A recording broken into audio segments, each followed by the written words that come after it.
इस कार्यक्रम के पुण्यार्चक हैं श्री अमित जैन, प्रमाणिक निवेश, business partner of Motilal Oswal financial services limited. One stop solution, free demat खाता, share, commodity, mutual fund, portfolio management, बीमा, retirement plan, child plan, wealth management इत्यादि।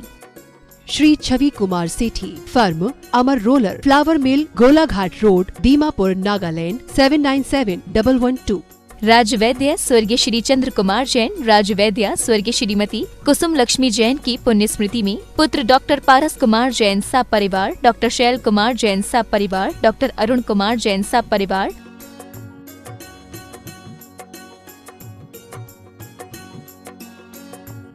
Doctor A K. Jain clinic Lucknow, America प्रमाणित clinic, doctor A K. Jain IVF clinic, Hazratganj Lucknow.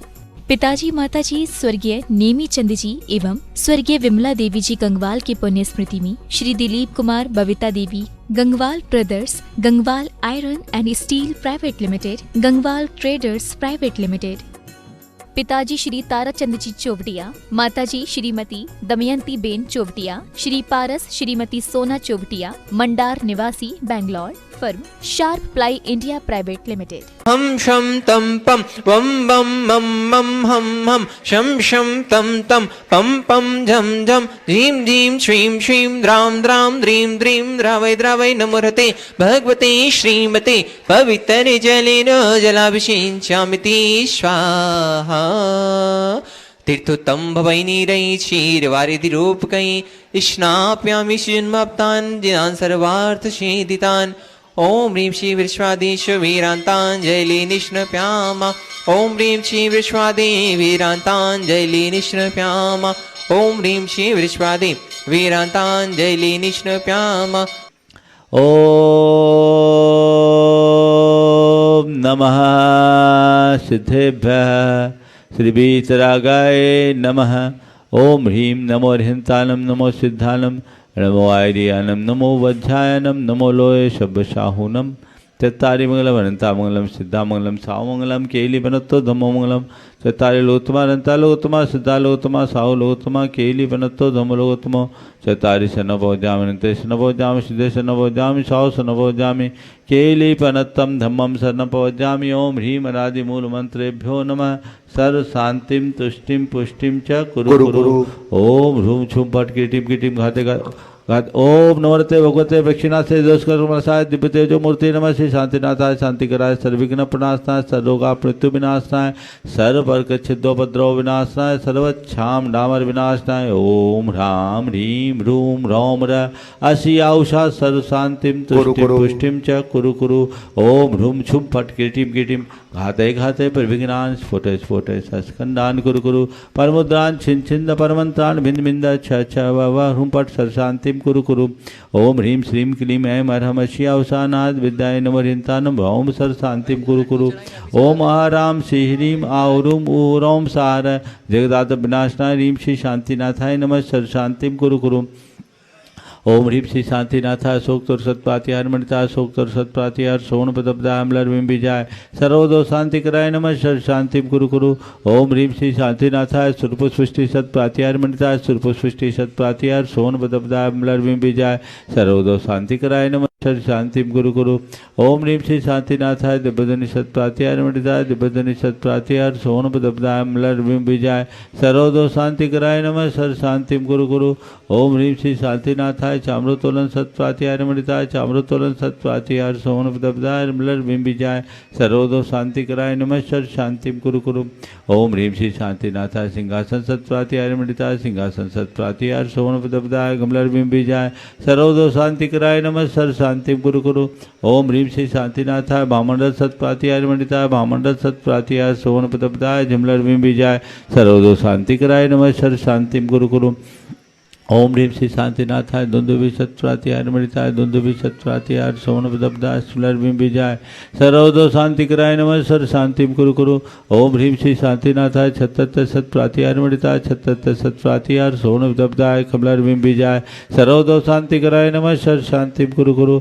ओम ह्रीं श्री शांतिनाथाय प्रातिहार्या सहिताय बीजाष्टमंडन मणिताय सर्वविघ्न शांति कराय नमः सर्व शांतिम कुरु कुरु। ओम ह्रीं अरहम नो ओहि जिनानम भवतु। ओम ह्रीं हरम नमो परमो हिजिनानम। सब शांतर भवतु। ओम ह्रीं हरम नमो सबो हिजिनानम। सब शांतर भवतु। ओम ह्रीं हरम नमो अनंतो हिजिनानम। सब शांतर भवतु। ओम ह्रीं हरम नमो कोट बुद्धिनाम। सब शांतर भवतु। ओम ह्रीं हरम नमो बीज बुद्धिनाम। सब शांतर ओम भवतु। ह्रीं हरम नमो पदानुशारिणम। सब शांतर ओम भवतु। ह्रीं हरम नमो संभिन्सोदारानम। सब शांतर ओम भवतु। ह्रीं हरम नमो स्वयं बुद्धानम। सब शांतर ओम भवतु। ह्रीं हरम नमो पत्ते बुद्धानम। सब शांतर ओम भवतु। ह्रीं हरम नमो बोहि बुद्धानम। सब शांतर ओम भवतु। ह्रीं हरम नमो उजुमदीनम। सब शांतर ओम भवतु। ह्रीं हरम नमो विपुलमदीनम। सब शांतर ओम भवतु। ह्रीं हरम नमो दशपुबीनम। सब शांतर ओम भवतु। ह्रीं हरम नमो चौदशपुबीनम। सब शांतर ओम भवतु। ह्रीं हरम नमो ठगमहानिमित्त कुशलानम। सब शांतर ओम भवतु। ह्रीं हरम नमो वन इड्ढिपत्तानम। सब शांतर भवतु। ओम ह्रीं हरम नमो विद्याहरानम।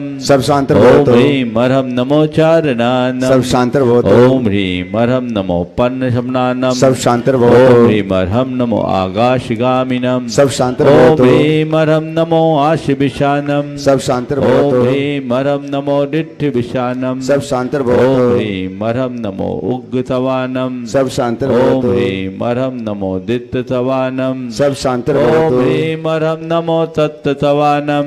सब शांतर ओम भवतु। ह्रीं हरम नमो महातवानम। सब शांतर ओम भवतु। ह्रीं हरम नमो घोरतवानम। सब शांतर ओम भवतु। ह्रीं हरम नमो घोर गुणानम। सब शांतर ओम भवतु। ह्रीं हरम नमो घोर परकमानम। सब शांतर ओम भवतु। ह्रीं हरम नमो घोर गुणवम भयारिणम। सब शांतर ओम भवतु। ह्रीं हरम नमो आमो सही पत्तानम। सब शांतर भवतु। ओम ह्रीं हरम नमो खेलो सही पत्तानम। सब शांतर ओम भवतु। ह्रीं हरम नमो जल्लो सही पत्तानम। सब शांतर ओम भवतु। ह्रीं हरम नमो विठो सही पत्तानम। सब शांतर ओम भवतु। ह्रीं हरम नमो सव्वो सही पत्तानम। सब शांतर ओम भवतु। ह्रीं हरम नमो मन बलिनम। सब शांतर ओम भवतु। ह्रीं हरम नमो बची बलिनम। सब शांतर ओम भवतु। ह्रीं हरम नमो काय बलिनम। सब शांतर ओम भवतु। ह्रीं हरम नमो खीर सवीनम। सब शांतर ओम भवतु। ह्रीं हरम नमो सप्पि सवीनम। सब शांतर ओम भवतु। ह्रीं हरम नमो महू सवीनम। सब शांतर भवतु। ओम ह्रीं हरम नमो अमी सवीनम। सब शांतर भवतु। ओम ह्रीं हरम नमो खीन महानशानम। सब शांतर ओम भवतु। ह्रीं हरम नमो बद्धमाननम। सब शांतर ओम भवतु। ह्रीं हरम नमो लोये सब सिद्धाय दनानम। सब शांतर भवतु। ओम ह्रीं हरम नमो भगवतो महदी महावीर वर्धमान बुद्धिर्षिनम चेदि सर शांतिर्भवतु।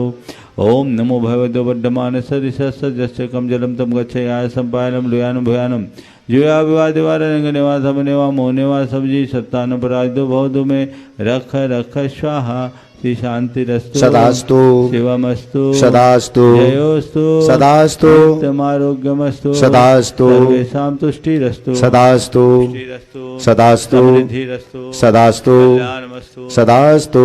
सुखमस्तु सदास्तु। समृद्धिरस्तु सदास्तु। आयुरस्तु सदास्तु। बोधधनानि सदा सन्तु सदास्तु। धर्म श्री बलायुरारोग्यश्वर्याभिवृद्धिरस्तु सदास्तु। संपूज्यका कानां प्रतिपालकानां यतीन्द्र सामान्य तपोधनानां देशस्य राष्ट्रस्य पुरस्य राज्ञ करोतु शान्तिं भगवान् जिनेन्द्रः करोतु शान्ति भगवान् जिनेन्द्रः।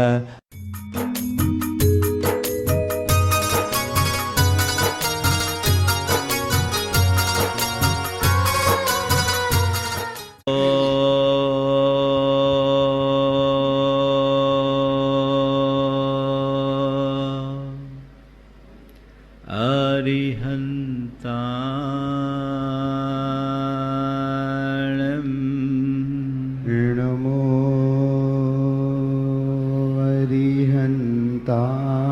अरिहन्ताणम्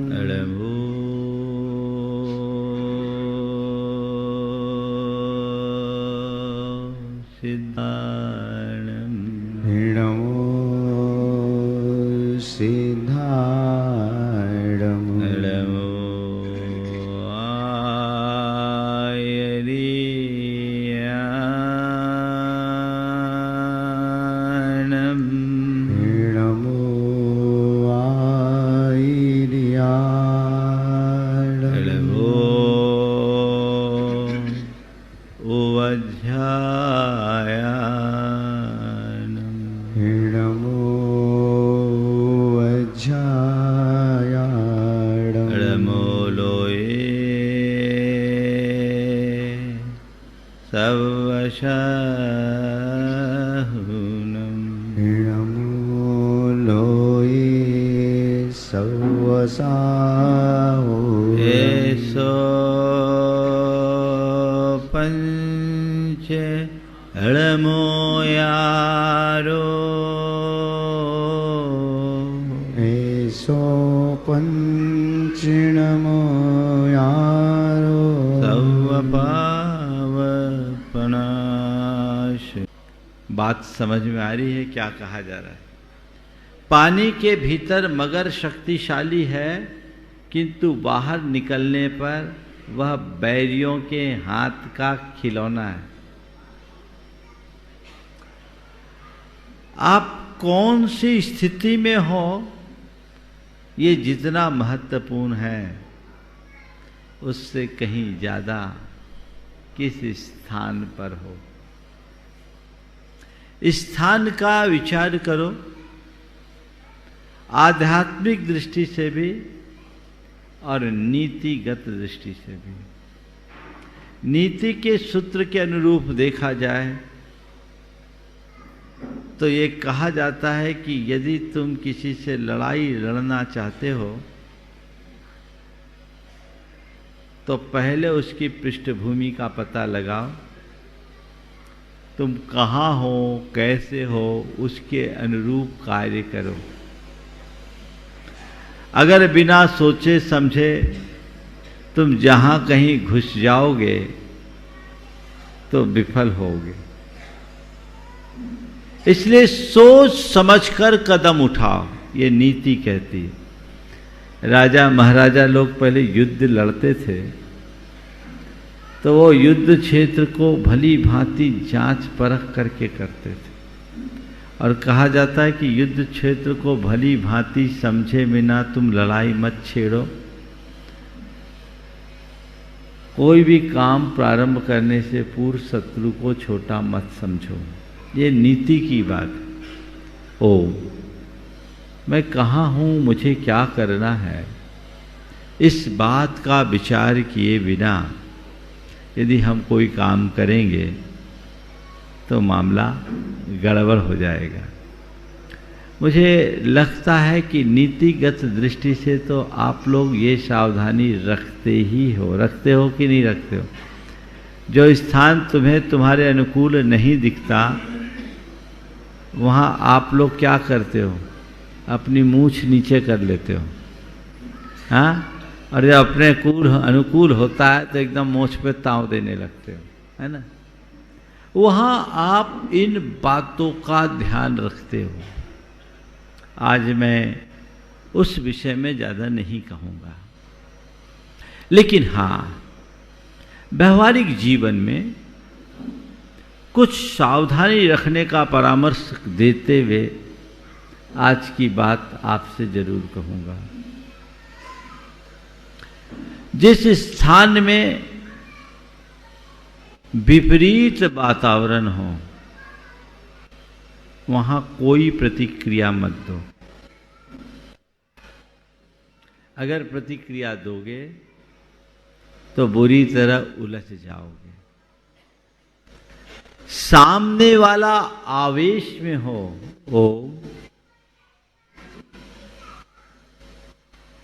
सामने वाला आवेश में हो तो वहां चुपचाप खिसक जाओ या मौन रहो, बोलो मत। यदि बोलोगे तो बवाल हो जाएगा। किसी के मन में उत्तेजना है तो उस समय आप चुपचाप शांत हो जाओ, क्योंकि वहां कोई प्रतिक्रिया करोगे तो वो आग में घी का काम करेगा। और कोई व्यक्ति बहुत ज्यादा अभिमान से भरा दिख रहा है, मदांध है, और वो वातावरण उसके साथ है, तो उस व्यक्ति से कभी मत उलझोगे तो भारी नुकसान हो जाएगा। ये देख लेना चाहिए। लेकिन मैं आपको आज बात कुछ और कहना चाह रहा हूं। जैसे राजा महाराजा युद्ध लड़ते और विजय पाते,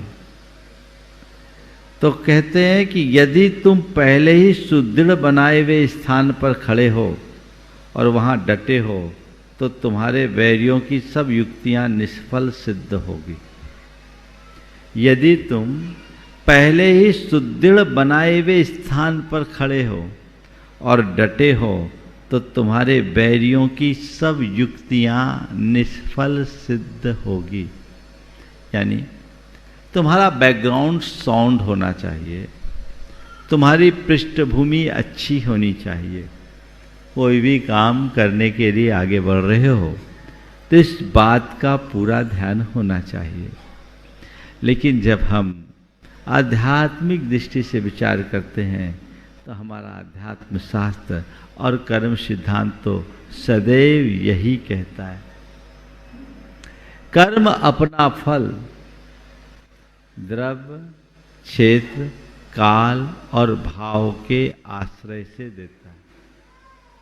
कर्म अपना फल द्रव्य, क्षेत्र, काल, भाव और आश्रय के काल और भाव के आश्रय से देता है। अनुकूल द्रव्य, क्षेत्र, काल, भाव के रहने पर तो कर्म को अपना शत्रु मानो। क्या मानो? क्या करो? क्या मानना है? कर्म को अपना शत्रु मानो। समझ गए? और कर्म रूपी शत्रु को हराना है तो सदैव कर्म के प्रतिकूल वातावरण का चुनाव करो, कर्म के अनुकूल वातावरण का नहीं। अगर कर्म के अनुकूल वातावरण में रहोगे तो तुम निरंतर हारोगे, और कर्म के प्रतिकूल वातावरण को चुनोगे तो तुम कर्म की जड़ उखाड़ पाओगे। लोक में हमारा कोई शत्रु हो तो 2, 4, 10, 20 बरस तक उसकी शत्रुता रहती है। ज़्यादा से ज़्यादा हो तो केवल इस जीवन तक शत्रुता रहे, और यदि कोई लंबे संस्कार बढ़ जाए तो 2, 4, 10 भव तक की शत्रुता होगी, पर वो हमारा कोई बहुत बड़ा नुकसान या हमें कोई बहुत बड़ी क्षति नहीं पहुंचाता। पर कर्म ऐसा प्रबल शत्रु है जो जन्म जन्मांतरों से अपना बैर भुना रहा है, हमें परेशान कर रहा है, हमारी चेतना को पराभूत कर रहा है, हमें परतंत्र बनाए हुए हमें दुख दे रहा है। उस शक्तिशाली शत्रु से लड़ना है तो कैसे लड़ोगे? उसके अनुकूल वातावरण में रहकर या उसके विरुद्ध स्थान में खड़े होकर? बात समझ में आ रही? कर्म को जीतना है तो जहां कर्म की उदीरना होती हो, जहां कर्म के लिए सहायक कारण होते हो, उस जगह को छोड़ दो। वो जगह, उस स्थान को छोड़ोगे तो तुम्हारी आत्मा की को ताकत मिलेगी, बल मिलेगा, और उस स्थान पर खड़े रहोगे तो कर्म बलवान बनेगा, तुम्हारी आत्मा कमजोर हो जाएगी। मुझसे एक बार किसी ने पूछा कि महाराज जी, के साधना के संस्कार भी उनके साथ हैं, फिर दीक्षा लेके वन में क्यों जाते? उनके लिए तो वन और भवन समान होना चाहिए। पाठ वैभव सब छोड़कर वन में क्यों जाते हैं?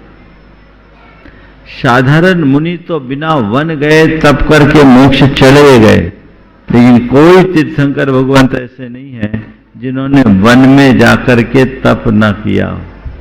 किया ना? भले थोड़े दिन के लिए, मल्लीनाथ भगवान को सबसे कम दिन लगे, हाँ 5। आदिनाथ भगवान ने 1000 वर्ष तक तप किए, और भगवान महावीर ने 12 साल से अधिक तप किया। किया ना? कहाँ किया? घर में कि वन में? सवाल उठा, वन में क्यों किया? तो कहते हैं कि भले किसी की चेतना कितनी भी उद्दीप्त क्यों ना हो, भले ही किसी का ज्ञान कितना ऊंचा भी क्यों ना हो, चाहे किसी में कितना भी प्रबल वैराग्य क्यों ना हो, पर प्रतिकूल निमित्त मिलने पर सब बिगड़ जाता है। इसलिए अपने वैराग्य की वृद्धि करनी है, अपने ज्ञान को निखारना है, तो उसके अनुकूल वातावरण में रहो, कर्म के अनुकूल वातावरण में मत रहो। घर में वो सारी चीजें, राज दरबार में बैठे तो राजपाट का झमेला सामने, 100 निमित्त है, या अनचाहे में कर्म उदीरित होगा, और कर्म की उदीरना का यही कुफल है। आप सबको सुनकर आश्चर्य होगा कि तीर्थंकर भगवंतों को भी जब तक वे दीक्षित नहीं होते तो अशुभ लेशा हो जाती है। कृष्ण नील कापोत लेशा, तीर्थंकर भगवंतों को भी ऐसा प्रचंड क्रोध, उनके मन में क्षोभ, उनके मन में प्रबल आसक्ति, उनके हृदय में ऐसे कुपरिणाम आ जाते हैं। क्यों आ रहे हैं? दीक्षा के पहले, दीक्षा के बाद नहीं। समझ गए? ये बात मैं अपने मन से नहीं बोल रहा हूं, ये आगम की बात बता रहा हूं। थोड़ी सी शास्त्रीय संदर्भ भी दे दूं कि इन 6 लेशाओं में तीर्थंकर प्रकृति का बंध होता है, और कृष्ण नील कापोत, ये अशुभ लेशा जो दुर्भाव के द्योतक हैं, उनको ये मनुष्य जीवन में ही संभव है, और कहीं नहीं। नरकों में जाएं भी तो कापोत लेशा है, और स्वर्ग में जाएंगे तो उनकी तो शुभ लेशा ही होती है। कहने का तात्पर्य केवल इतना है कि तीर्थंकरों की आत्मा भी द्रव्य क्षेत्र काल भाव से प्रभावित रहती है। तो आप लोग भी अपने द्रव्य क्षेत्र काल भाव का ध्यान रखो। आजकल इन बातों का लोग ध्यान नहीं रखते। आधुनिकता के नाम पर ऐसा कुछ नहीं होता, मन में दृढ़ता होनी चाहिए, हम ठीक हैं तो सब ठीक है। खासकर आज के युवक युवतियों में ये बातें ज्यादा देखने को मिलती है। वे अपने मन की इच्छाओं को पूर्ण करना चाहते हैं और उसके लिए पूरी तरह उन्मुक्तता चाहते हैं। माता पिता यदि किसी चीज के लिए मना करे, गुरुजन यदि किसी बात का निषेध करे, तो ये कहते हैं आपको मुझ पर भरोसा नहीं, मैं पक्का हूं, मैं पक्की हूं, मुझे विश्वास है कुछ नहीं होगा। और बाद में सारा विश्वास खंडित हो जाता है। ऐसे लोग खुद से छले जाते। आए दिन ऐसे प्रसंग होते हैं। अभी प्रकरण चल रहा है नवरात्रि का। पूरे देश में आजकल गरबा की धुन थिरकती है। यद्यपि ये गरबा एक रास है भक्ति का और गुजरात की संस्कृति से जुड़ा हुआ, इसमें विशुद्ध भाव थे, लेकिन आज ये पूरी तरह पाप का आधार बन गया। क्या होता है जाए, मीडिया ने इतना उछाल दिया, हर गांव शहर में इस तरह के कार्यक्रम होने लगे हैं और उसमें युवक युवतियां भारी संख्या में जाते हैं और जहां जाते हैं वैसा द्रव्य क्षेत्र काल भाव मिलता है, वैसा वातावरण मिलता है, उन्माद तो छाता ही छाता है, वो गर्भपात का कारण बन जाता है। अभी कल ही परसों किसी ने मुझे बताया कि गरबा में अनेक मुस्लिम युवा पहुंच करके भागीदारी की, लोगों ने उन्हें खदेड़ कर बाहर निकाला। उनका क्या मतलब? उसको कोई भक्ति से मतलब है? जो मूर्ति पूजा पर विश्वास नहीं करते, जो देवी देवताओं को मानते नहीं, जिनकी आस्था अलग है, वो वहां जाकर के क्या कर रहे हैं? उनका मकसद क्या है? ये विचार तो होना ही चाहिए। क्लबों और सोसाइटियों में जाने से मन में विकार ना आना हो तो आ जाए। एक बात सदैव ध्यान रखना, काजल की कोठरी में कैसो भी सयानो जाए, थोड़ी बहुत दाग तो लागे है कि लागे है। दाग तो लगेगा। अपने जीवन को बेदाग बनाए रखना चाहते हो तो सदैव इस बात का स्मरण रखो कि मुझे कहां जाना चाहिए, कहां नहीं जाना चाहिए, कहां रहना चाहिए, कहां नहीं रहना चाहिए। ये ध्यान यदि मन में होगा तो जीवन में कोई बिगाड़ नहीं। लोग कहते हैं नहीं हम पक्के रहेंगे तो क्या होगा? वो तो जो होता है सबको पता है। अच्छे अच्छे पक्के लोग भी पस्त हो जाते और पूरा मामला बिगड़ जाता है। जीवन की सारी संगतियां विसंगति में बदल जाती है। इस पर हमें अत्यंत गंभीरता से विचार करना चाहिए, करना ही चाहिए। इसीलिए तीर्थंकर भगवंत भी काल भाव के अनुकूल करना और अनुकूल द्रव्य क्षेत्र काल भाव में रहना। तो जब हम मुनियों के लिए इतनी बड़ी बात कही गई तो तुम साधारण प्राणियों की क्या बिसात, बोलो। पर आधुनिकता की दौड़ में ये बाकी सारी बातें लोग गौण कर देते हैं और माँ बाप को तो इतने आसानी से बेवकूफ बनाते हैं कि उनका कोई हिसाब ही नहीं। पर उन्हें ये पता नहीं ऐसा करके वे अपने साथ धोखा दे रहे हैं। एक बड़ी लोमहर्षक घटना सामने आई। एक पढ़ा लिखा परिवार, आधुनिक विचारों का पोषक, उनके घर में एक लड़की उच्च शिक्षा पूरी करने के बाद कर ही रही थी, फाइनल ईयर में थी। वो कुछ ज़्यादा आधुनिक थी। वो पार्टियों में जाने की आदी थी।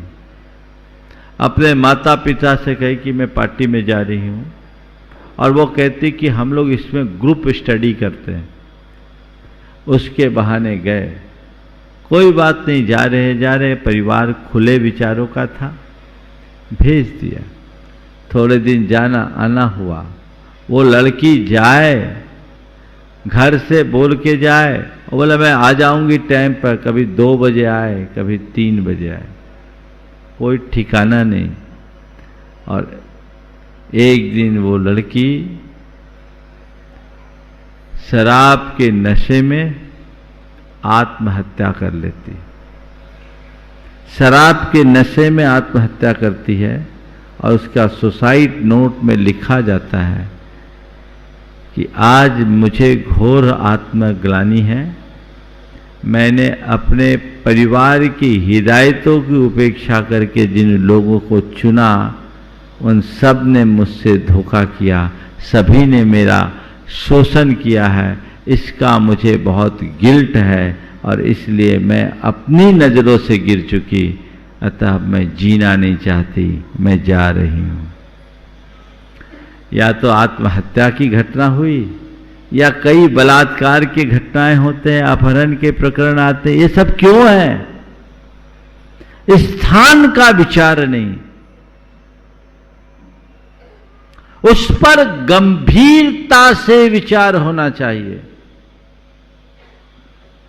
वो विचार हो तो फिर कहीं कोई बात ही नहीं हो। देखिए क्या बात कह रहे हैं।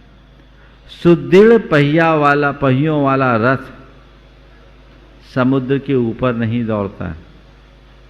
सुदृढ़ पहियों वाला रथ समुद्र के ऊपर नहीं दौड़ता है, और न सागरगामी जहाज भूमि पर तैरता है।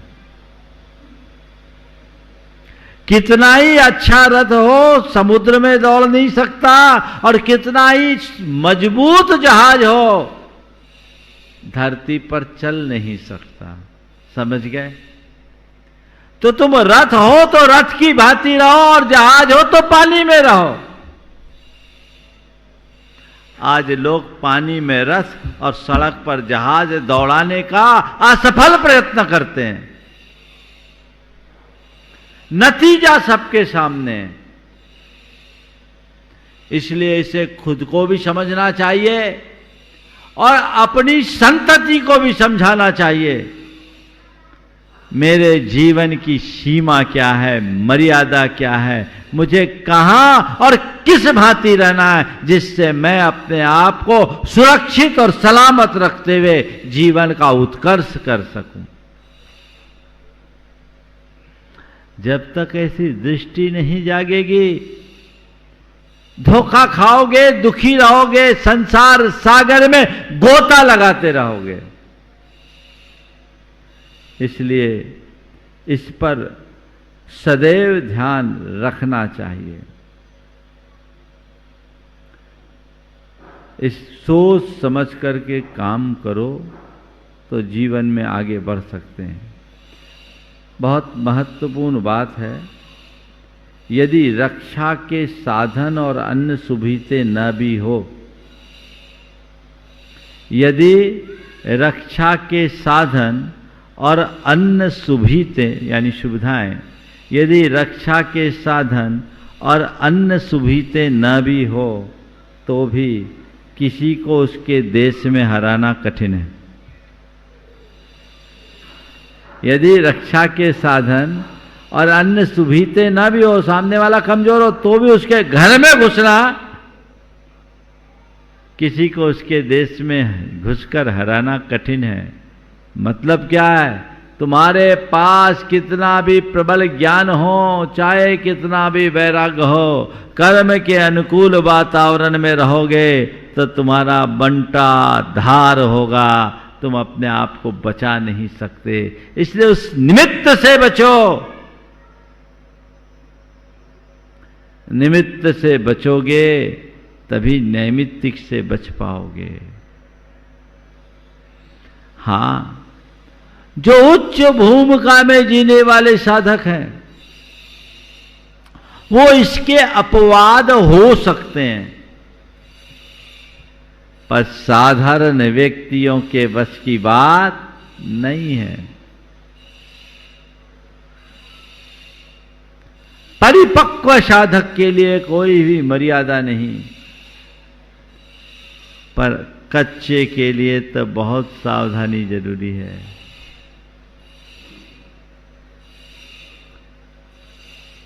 गुरु ने अपने 2 शिष्यों को भिक्षा के लिए भेजा। बगल के गांव में भिक्षा के लिए गए। एक जवान था, एक दूसरा वृद्ध है। बरसात का समय था। वे लोग लौटे। अचानक हुई बारिश के कारण नदी में तेज उफान आ गया। कोई साधन नहीं था। नदी तेजी के साथ उफान के लिए बह रही थी। इसी बीच देखा कि उस नदी में एक युवती तेज गति से बही जा रही। जवान साधु से ये देखा नहीं गया। उसे तैरना आता था।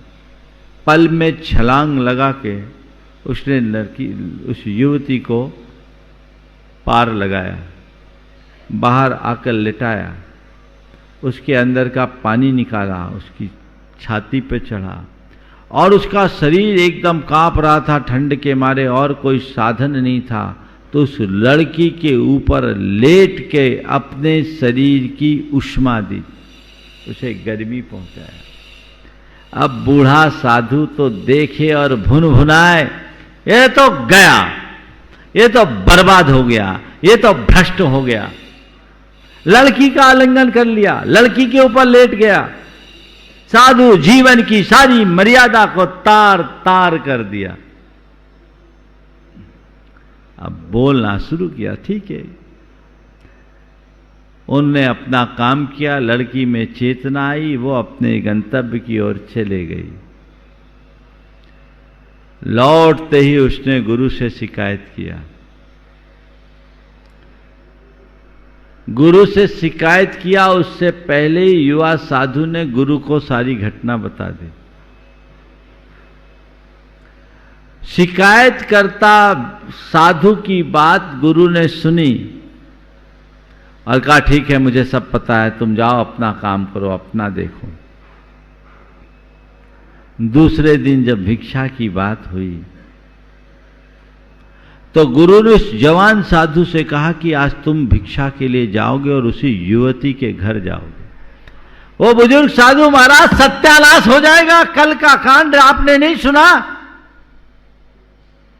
ये बर्बाद हो जाएगा, आप ऐसा मत करो, मुझे जाने दो। मतलब तुम्हें तो जाना ही नहीं, तुम्हें तो जाना ही नहीं, यही जाएगा, इसको जाने दो। अब गुरु के आगे क्या बोल सकते हैं। शिष्य गया, बीत राग भाव से भिक्षा लेके आ गया।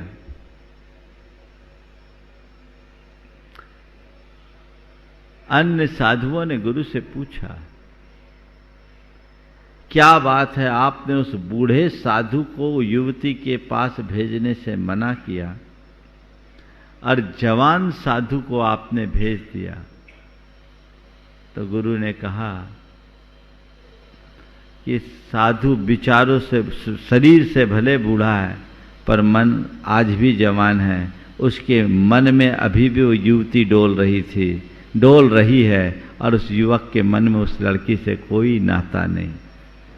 मैंने उसे भेजा। उसे ही क्यों भेजा और किसी को क्यों नहीं भेजा? तो वहां नारियल रखे थे, बोले इसको फोड़ो। फोड़ा तो देखते हैं नारियल के 2 टुकड़े हो गए। फोड़ते ही नारियल के 2 टुकड़े हो गए। फिर दूसरा नारियल फोड़ा, साबुत गरीगोला निकला है। पहले नारियल को फोड़ा, उसके 2 टुकड़े हो गए। दूसरा नारियल फोड़ा, उसमें साबुत गरीगोला निकला। गुरु ने पूछा, बता सकोगे पहला नारियल फूट गया और दूसरा नारियल साबुत क्यों निकला? पहला नारियल क्यों फूटा और दूसरा नारियल साबुत क्यों निकला? शिष्यों ने कहा, गुरुदेव पहला नारियल कच्चा था, दूसरा नारियल पक्का था। तो गुरु ने कहा, यही तो मैं कहता हूं, कच्चा नारियल फूट जाता है, पक्का नारियल अटूट रहता है। तुम सब कच्चे नारियल हो, इसलिए अपने आप को फूटने से बचाना चाहते हो तो ऐसे के हाथ में जाने से बचो जो तुम्हें फोड़ सकता हूं। समझ गए ना? कच्चा नारियल हो, पक्का बनो, और कच्चा नारियल ही परिपक्व बनता है, पर उसके लिए वक्त लगता है, समय देना होता है, तब कहीं जाकर आप आगे बढ़ोगे। स्थान का विचार करो, अच्छे में भी बुरे में भी। बुरे में भी बचो, अच्छे को अपनाओ। असर पड़ता है कि नहीं पड़ता? हाँ, वो कहानी आप सबको पता है। सिंहासन बत्तीसी की। एक गलरिया भेड़ चलाता था और खाली टाइम में चोर सिपाही खेलता था। वो राजा बनता था, लोगों को न्याय देता था और उसका न्याय ऐसा लोकप्रिय हुआ कि खेल तो एक तरफ, जो आए अपनी समस्याएं उसके सामने ले आए और वो ऐसा न्याय दे कि दोनों घरों में उजाला हो, दोनों पक्ष हंसते हुए जाए। उसकी शोहरत बढ़ गई, लोग उसको राजा जैसी मान्यता देने लगे। राजा को मालूम पड़ा ये कहां से आया, ये कौन सा अवतार प्रकट हो गया। उससे बात करे तो एकदम अनपढ़ गंवार, पर जहां बैठ करके वो न्याय दे वहां उसकी बुद्धि ऐसे खुले कि पूछो मत। राजा ने कहा इसका रहस्य खुलना चाहिए, क्यों ऐसा हो रहा है। तो कहते उस स्थान को खोदा गया और बाद में पता लगा वो वही स्थान था जहां राजा विक्रमादित्य सिंहासन पर बैठ करके अपना न्याय दिया करता था। जिस स्थान पर राजा विक्रमादित्य ने न्याय का शासन चलाया, वहां बैठने पर एक अनपढ़ गंवार मंद बुद्धि गलरिया भी राजा जैसा न्याय दे सकता है। यह स्थान का प्रभाव है। जब महाभारत का युद्ध पक्का हो गया, श्री कृष्ण दूत बनकर गए, फिर भी युद्ध टल नहीं पाया, तो तय हुआ युद्ध के लिए रणभूमि चुनना है। रणभूमि कहां चुने, किस मैदान में युद्ध लड़ा जाए। युद्ध की जगह खोजने के लिए गए तो देखते एक किसान अपने खेत में काम कर रहा और उसकी मेल टूट गई। उसकी पत्नी उसके लिए खाना लेकर आई है अपने दूध पीते बच्चे को लेकर, और जब वो आई है देखी कि मेल टूट गई और वहां गीली मिट्टी टिकने वाली नहीं है, तो उस टूटी हुई मेड़ में पानी का प्रवाह रोकने के लिए उसने अपने बच्चे को ही रख दिया। बच्चे को रखा और जब अंदर गई तो देखा कि उसका एक बैल घायल हो गया, वो चल नहीं पा रहा था, एक ही बैल काम कर रहा था। तो उसके पति ने दूसरी तरफ अपनी पत्नी को जोत दिया और हल चलाना शुरू कर दिया। तब श्री कृष्ण ने कहा कि महाभारत के लिए सबसे उत्तम भूमि यही है, यहीं पर युद्ध होना चाहिए, क्योंकि यहाँ पर मातृत्व की हत्या हुई है। इस भूमि पर युद्ध करोगे तो युद्ध लड़ा जा सकेगा। जो कुरुक्षेत्र का मैदान है ना, वो उसके लिए यही संदर्भ जोड़ा गया कि ये युद्ध की लायक भूमि है, क्योंकि यहां मातृत्व की हत्या हुई। श्रवण कुमार की कहानी भी आप लोगों ने सुनी। बेत्रवती नदी के तट पर श्रवण कुमार का मन बगावती बन गया अपने माता पिता के लिए, जिन्हें उसने अपने प्राणों से भी ज्यादा चाहा, वही उसके लिए भार जैसे लगने लगे। उसने इंकार किया। वो क्यों किया? वही जगह थी जहां परशुराम ने अपने माता पिता की हत्या की थी। ये स्थान का प्रभाव है। तो जैसे बुरे में स्थान का प्रभाव है, अच्छे में भी स्थान का प्रभाव है। आप अपने गांव में भक्ति करो और शिखर जी में भक्ति करो। एक भाव है क्या? बोलो। हाँ, सिद्ध जग विधान तुम लोगों ने अपने गांव में भी किया और यहां आकर कर रहे हो। कैसा लग रहा है? लग रहा है ना? और इस विधान में भी आगे चलकर जो संस्कृत का विधान होगा और जिसमें मंत्रोच्चार गुरुमुख से होगा, उसका तो मजा ही कुछ और होगा। द्रव्य क्षेत्र काल भाव का प्रभाव पड़ता है। इसलिए अच्छे कार्य के लिए सदैव अनुकूल सामग्री का चयन करो। अनुकूल द्रव्य, अनुकूल क्षेत्र, अनुकूल काल, अनुकूल भाव करो।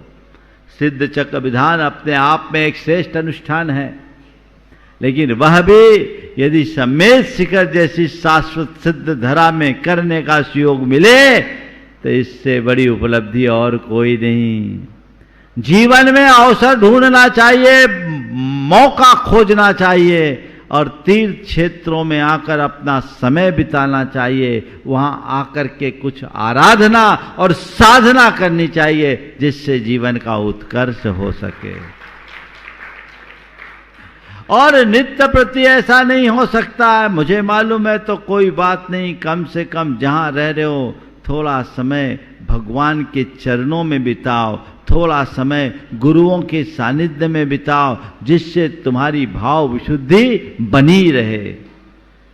जिस स्थान में मन में उद्वेग हो उससे हटाओ, उसको छोड़ दो, और जहां आकर शांति मिले उस स्थान को पकड़ने की कोशिश करो, तो जीवन आगे बढ़ेगा, तभी जीवन सफलीभूत होगा। तो ये बात देखिए, बहुत महत्वपूर्ण बात आज की अंतिम वाक्य के रूप में मैं कह रहा हूं। देखो उस गजराज को, देखो उस गजराज को जिसने पलक मारे बिना भाले धारकों की सारी सैन्य का सामना किया। 8 से 16 अर्घ आप चढ़ाओगे तो भावों में भी वृद्धि उसी क्रम से होना चाहिए। जितनी अधिक भाव विशुद्धि बढ़ाओगे आपके जीवन का पथ उतनी ही तत्परता से प्रशस्त होगा। इसी भाव के साथ यहीं पर विराम। बोलिए परम पूज्य आचार्य गुरुवर श्री विद्यासागर जी महाराज। इस कार्यक्रम के पुण्यार्चक थे श्री अमित जैन, प्रमाणिक निवेश, business partner of Motilal Oswal financial services limited, one stop solution, free demat खाता, share, commodity, mutual fund, portfolio management, बीमा, retirement plan, child plan, wealth management इत्यादि। Shri Chhavi Kumar Sethi, firm Amar roller, flour mill, Golaghat road, Dimapur, Nagaland 797112। राजवैद्य स्वर्गीय श्री चंद्र कुमार जैन, राजवैद्य स्वर्गीय श्रीमती कुसुम लक्ष्मी जैन की पुण्य स्मृति में पुत्र डॉक्टर पारस कुमार जैन सा परिवार, डॉक्टर शैल कुमार जैन सा परिवार, डॉक्टर अरुण कुमार जैन सा परिवार,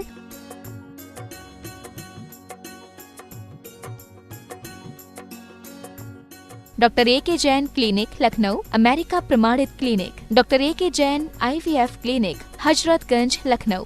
पिताजी माताजी स्वर्गीय नेमी चंद जी एवं स्वर्गीय विमला देवी जी गंगवाल की पुण्य स्मृति में Shri Dilip Kumar Babita Devi, Gangwal brothers, Gangwal iron and steel private limited, Gangwal traders private limited. पिताजी श्री ताराचंद जी चोवटिया, माताजी श्रीमती दमयंती बेन चोवटिया, श्री पारस श्रीमती सोना चोवटिया, मंडार निवासी, Bangalore, firm sharp ply India private limited.